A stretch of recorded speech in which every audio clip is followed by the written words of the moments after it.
The views expressed in this blog are hosted on my own website, are strictly personal, and do not reflect the views of any organization.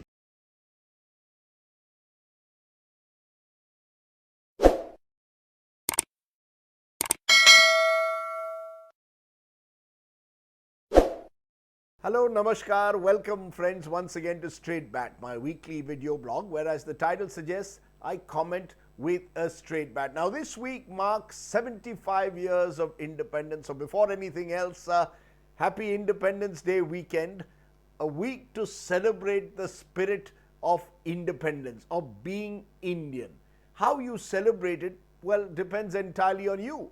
For many, it will no doubt be about hoisting the tiranga or waving it, the tricolor, as part of the ghar tiranga campaign of the government of India. But for me, to be honest, the tiranga is not just a national flag. It is the values which the tiranga represents that should really shape our Indian-ness more than just symbolic flag waving.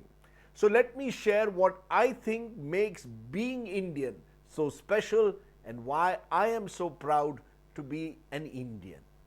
I am proud to be an Indian, my friends, because this is a uniquely diverse country. That word, diversity, symbolizes to me what it is to be Indian, a diversity that is built into our DNA. The diversity starts with my school group, where I wish my friends Jamshed and Temtan a happy Parsi New Year every year. I wish my friends Ali and Arif Eid Mubarak. My friends Roland and Mark a Merry Christmas. My friends Atul, Asit and Rahul and many others a Happy Diwali. The diversity, of course, also extends to my food tastes. So in my neighborhood park, we celebrate Nanak Jayanti with aloo puri and lassi, Eid with sevaiya and kebabs, Christmas with cake, and Diwali with good old mithai. On my election trails, I have eaten beef fry in Kerala, slow-cooked pork in Manipur, pineapple sandwich in Ahmedabad, bekti fish in Bengal, pomfret in Goa, butter chicken in Ludhiana, goshtaba in Srinagar, idlis in Chennai. Trust me, there is no country in the world with the kind of gastronomic culinary diversity quite like India. And this diversity extends to language. So I speak English at home with the family, Hindi with my driver and many in my office, Marathi with my mother. I speak Konkani whenever, a little bit of it, whenever I am in Goa. I would like to believe, as I often say, I am multilingual. But then so are we all, aren't we? We are a country of great linguistic diversity. I am no great believer in religion and God, but I have gone and prayed at the Jama Masjid, have taken darshan in Siddhi Vinayak and Shirdi Sai Baba, have attended midnight mass at the Holy Name Cathedral, have done a matha take at Golden Temple in Amritsar. I've also visited the wondrous temples of the Jain temples of Abu, the Buddhist stupa in Sanchi, and marveled at the antiquity and the wondrous architecture of this great country. I have observed the rise of a Dalit ki beti in Mayavati as the Chief Minister of UP, a Yadav chieftain in Bihar whose mother struggled to get water from a village well. I've seen the rise of a Jayalalitha in Tamil Nadu and a Mamta Banerjee in Bengal. I've watched a K.R. Narayanan being sworn in as president and APJ Abdul Kalam and a Draupadi Murmu. Each of them coming from very different backgrounds, each of them breaking social barriers of caste, religion and gender. I have passionately watched the Indian cricket team play over the years, including that great team that won the '83 World Cup. I was there at the ground to celebrate that moment at Lord's. A team whose heroes were a Kapil Dev and a Balwinder, a Sayyed and a Roger, Kirmani and Binny, each of them proud Indian cricketers. Today our fast bowling heroes are Shami and Jasprit, Umesh and Siraj, Umran and an Arshdeep. That's right, our cricket team in a sense is a reflection of this unique diversity of this remarkable country. I've been a Hindi cinema music buff as well. So I grew up in the era first of Amitabh Bachchan and Rajesh Khanna. but I've also witnessed the rise of the Khans. And no, I have never boycotted a film because of the politics that an actor may represent. Because I believe that cinema crosses all barriers. So I have swooned over a Hema Malini, but I've also swooned over Zeenat Aman, my first crush. I've listened to Kishore Kumar, but I've also loved the music of Rafi Saab. In fact, he is my caller tune.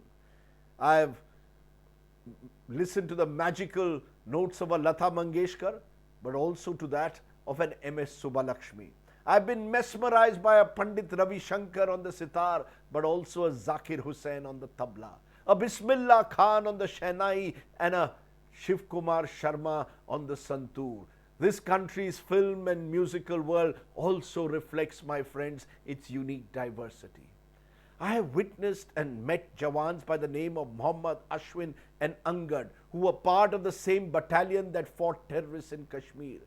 I have also met doctors, Jalil, Jai Shankar, James, all of whom went and saved COVID patients. I am inspired by the writings of Ambedkar as I am of Mahatma Gandhi, of a Nehru as I am of a Rajaji. I have been impressed by the parliamentary speeches of a George Fernandez as I have of an Atal Bihari Vajpayee, the oratory of a Sushma Swaraj and an Arun Jaitley as I was of an Indrajit Gupta and a Jaipal Reddy. Right and left, the politics of this country also, my friends, reflects a diversity of opinion.